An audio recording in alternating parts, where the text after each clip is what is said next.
I always appreciate you spending a few minutes with us in the Word of God. And I'm going to spend a little bit of time today sharing some thoughts with you that really come from some studying that we've been doing from our teachings on Sunday that have to do with discipleship. And if you've not signed up for our new discipleship initiative at the church, I'd encourage you to do so. You can do so online. You can email one of the pastors, just let them know that you're interested. We're looking for a few more people to help us disciple those that want to learn more as they step out on their journey by faith to follow Jesus. And we're always wanting to include opportunities for other people who have yet to make that decision to follow Christ and to jump out and become a follower of Him. And so today, I want to take a few minutes and look into John chapter 15. And there's a great analogy that's used here, and it goes along with the teaching that we did this past Sunday on discipleship. Jesus said, "I'm the true vine, and my Father is the husbandman." Literally, He's the gardener. And every branch in me that bears not fruit, He takes away, and every branch that beareth fruit, He purges so that it may bring forth more fruit. Now you're clean through the word which I've spoken unto you. Abide in me and I in you, as the branch cannot bear fruit of itself except it abide in the vine. No more can ye, except ye abide in me. I am the vine and you're the branches, and he that abideth in me, and I in him, the same bringeth forth much fruit. Without me you can do nothing. If a man abide not in me, he is cast forth as a branch and is withered. And as men gather them and are cast into the fire, and they are burned. If you abide in me and my words abide in you, you shall ask what you will, and shall be done unto you. Herein is my Father glorified, that ye bear much fruit, so shall ye be my disciples. So Sunday, we're going to talk about this idea of discipling, that a disciple is not unlike a teacher that reproduces himself in others. He's not unlike a soldier that endures hardness. He's not unlike an athlete that strives to win the prize, or a farmer that partakes of his crop, of his fruit, of the harvest that he sows. And that analogy really spills over to how do we as disciples, how do we as followers of Jesus become fruit bearers? Not just image bearers of God, but actually fruitful and productive, where we exemplify the fruit of the Spirit in our lives, and we reproduce our spiritual life in the life of other followers of Jesus. So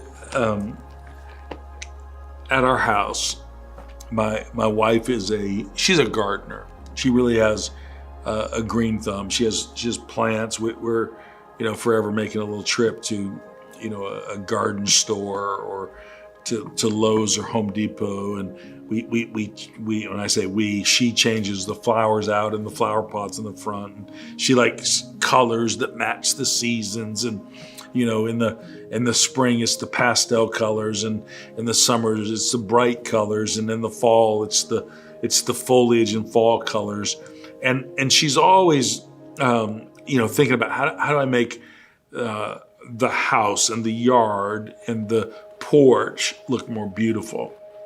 And we have some fruit trees. In fact, we have grapefruit trees, we have orange trees, we have a lemon tree, we have a lime tree, we have blueberry bushes. And truthfully, the further things get away from our front porch, probably the less we pay attention to them, not intentionally, but just the way that happens. So a couple months ago, I changed insurance company at our house and changed the insurance carrier. And my new carrier said, "Hey, you got to just trim some of these trees." And I had a fruit tree that was touching the eaves of the house in the back of or actually on the side of my yard. So I had a tree trimmer come over, and I said, "Look, this tree is really important to my wife. My kids bought it for her. She kind of put it close to the house because she wanted to see it, and she can see it from her window." And there were the tree was fully bloomed, but there was no oranges in an orange tree at that particular time. I told the guy, I said, "Look, don't cut it so much that my wife notices it, but trim it, prune it enough that it's healthy and it's away from the touching the house." I said, "I just can't have it touch the house." And I was out of town, and he came by and trimmed up the yard, all the trees, and he spent some time on that orange tree. And I remember when I came back in town, I looked at that and I thought, he really did a good job of pruning that tree. And while at that moment in time, there was no fruit, it just made me look at that. Well, I wonder what will happen. Will we skip a fruit season? Well, about a month and a half later, I went out one day and looked, and we had more oranges on that tree than you could ever imagine. Now you say, what did he do? In his trimming away, in his pruning of that tree, here's what he did. He made the fruit-bearing branches more intimately connected to the vine itself so that it had the capacity to be more productive in producing fruit. Let me tell you the one thing God's going to try to do in your life and mine.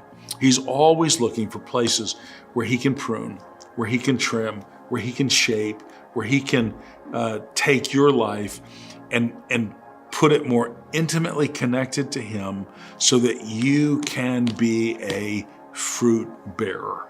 Now, whether that's just your own character being a better reflection of what the fruit of the Spirit is, or whether it's you being used of God to reproduce spiritual life in another follower of Jesus, it is in your intimate connection with Jesus. It is through the pruning process that God puts you deeply connected into him so that you can bear fruit. I want you to think about what that looks like in your life. Jesus gives a real simple formula. He said, if my words abide in you and you abide in me, you can ask what you will. So think about this. It's how closely you are connected to God, how surrendered you are to his will. It's how much you take the word of God into your life and how much intimacy you experience with God through prayer. Really simple.